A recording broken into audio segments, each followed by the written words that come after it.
Welcome back. तो आज की वीडियो में मैं उस टॉपिक पर डिस्कस करूंगा भाई। हम लोग एक्चुअली आजकल देख भी रहे हैं कि यूट्यूब पर और सोशल मीडिया जितने भी प्लेटफॉर्म है और खासकर जब से ये पॉडकास्ट वगैरह शुरू हुई तो इसमें जो है ना बिजनेस की वीडियोज की एक तरीके से पूरी भरमार आ गई भाई। पूरी मतलब हर कोई लगा पड़ा है सलाह देने में कि बिजनेस करो, जॉब छोड़ो, बिजनेस करो, वो करो। बट सबसे बड़ी प्रॉब्लम क्या आती है कि कोई भी सही डायरेक्शन नहीं बता पाता। सबको अपने अपने कुछ ना कुछ प्रोडक्ट बेचने हैं, अपनी फ्रेंचाइजी बेचनी है, अपना मतलब कुल मिला के बात यह है कहीं ना कहीं उनका मतलब सिर्फ अपने आप से रिलेटेड है। अपनी फ्रेंचाइजी, अपने प्रोडक्ट वो बेचने हैं, उनका सब वहां तक ही लिमिटेड है। सही डायरेक्शन कोई नहीं दे रहा, जो मतलब सही डायरेक्शन और देगा भी नहीं कोई भाई। सही डायरेक्शन हमें खुद अपने ऊपर, अपनी कंडीशन के ऊपर या फिर अपने जो सिचुएशन है उसके हिसाब से हमें खुद निकालनी पड़ेगी। कोई हमें नहीं बताएगा आगे कि किस तरीके से हमें क्या करना है। खैर, आज की वीडियो में मैं आपसे सिर्फ एक चीज पर डिस्कस करना चाहूंगा कि ये जितनी भी चीजें हैं सब कुछ छोड़ के मेरी एक आपसे सलाह है कि खासकर जो मिडिल क्लास लोग हैं, जो मिडिल क्लास से बिलोंग करते हैं और अधिकतर जो जॉब में इन्वॉल्व है कहीं ना कहीं और सोच रहे हैं अपना कुछ ना कुछ बिजनेस वगैरह डाला जाए, या जो जॉब में इन्वॉल्व नहीं भी हो, आप सोच रहे हैं कि कुछ ना कुछ अपना बिजनेस किया जाए और अधिकतर आपका ध्यान जा रहा है मैन्युफैक्चरिंग स्टार्ट करने में, कुछ ना कुछ, किसी ना किसी प्रोडक्ट की, किसी ना किसी चीज की, कि उसका प्रोडक्ट का मैन्युफैक्चरिंग करें, उसको फिर बेचे, उस चीज पर आपका फोकस है। तो मैं आपको कहना चाहूंगा कि आप रुकिए थोड़ा सा, ठीक है। आप इस चीज की तरफ मत जाइए मैन्युफैक्चरिंग के लिए स्टार्टिंग में, क्योंकि क्या होता है आपको कुछ ना कुछ मोटा बजट या मोटा अमाउंट आपको कहीं ना कहीं से उठाना पड़ता है, या तो आप अपनी सेविंग से लगाओगे या फिर आप किसी थर्ड पार्टी से लेके किसी भी तरीके से लेके लोन लेके उसमें इन्वेस्ट करोगे। तो आप ये गलती स्टार्टिंग में मत करो। मैन्युफैक्चरिंग की तरफ स्टार्टिंग में बिल्कुल मत जाओ भाई।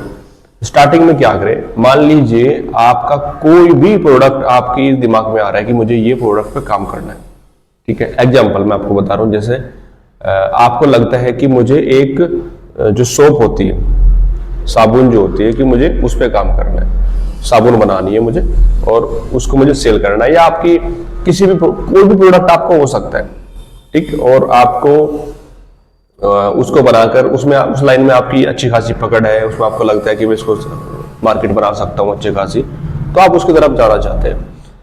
तो आपको क्या करना है, आपको मैन्युफैक्चरिंग बिल्कुल नहीं करनी है भाई।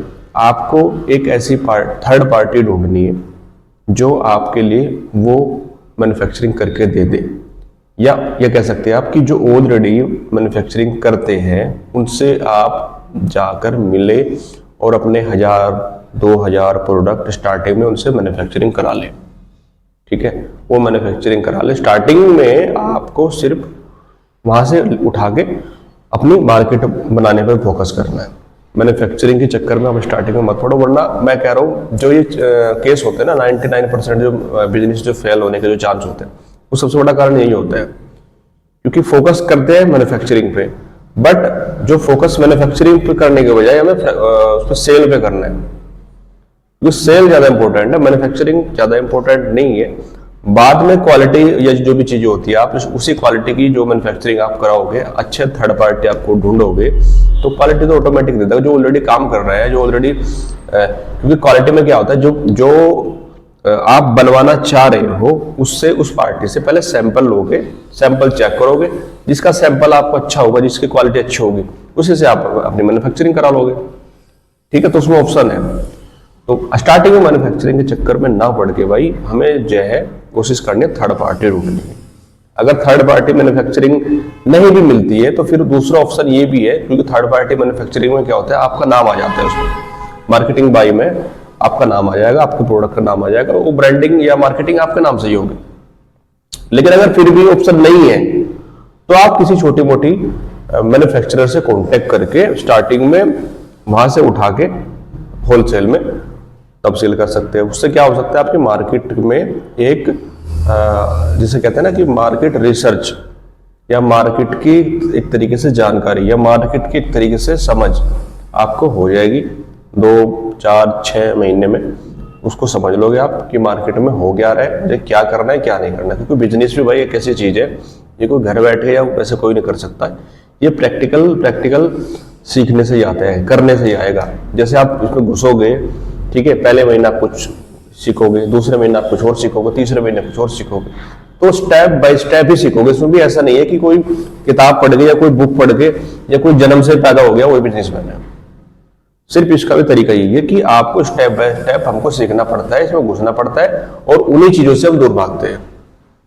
तो बस आज की वीडियो में इतना ही कहना चाहूंगा भाई कि मैन्युफैक्चरिंग से बच के स्टार्टिंग में आप इस तरीके से काम कर सकते हैं। अब दूसरी बात आती है कि भाई थर्ड पार्टी कैसे ढूंढेंगे, थर्ड पार्टी कहां से मिलेगी, या फिर अच्छी जर्मन फ्रेंचाइजी कहां से मिलेगी। ये भी बड़ा इशू होता है क्योंकि लोग अधिकतर क्या बैठे हैं कि सिर्फ फ्रेंचाइजी का अपना कमीशन लेके वीडियो बनाने में लगे पड़े हैं, उनसे उनको कोई मतलब नहीं है। तो ये भी दिक्कतें आती है। खैर आगे मैं कोशिश करूंगा इस तरह की वीडियो बनाने की कि थर्ड पार्टी कहाँ से अच्छी मिल सकती है, क्या मिल सकती है, फ्रेंचाइजी कौन से अच्छी हो सकती है, क्या हो सकता है। ठीक है, हर प्रोडक्ट पे हर चीज पे इस जो मेरे से होगा मैं बनाने की कोशिश करूंगा। तो आज की वीडियो में इतना ही।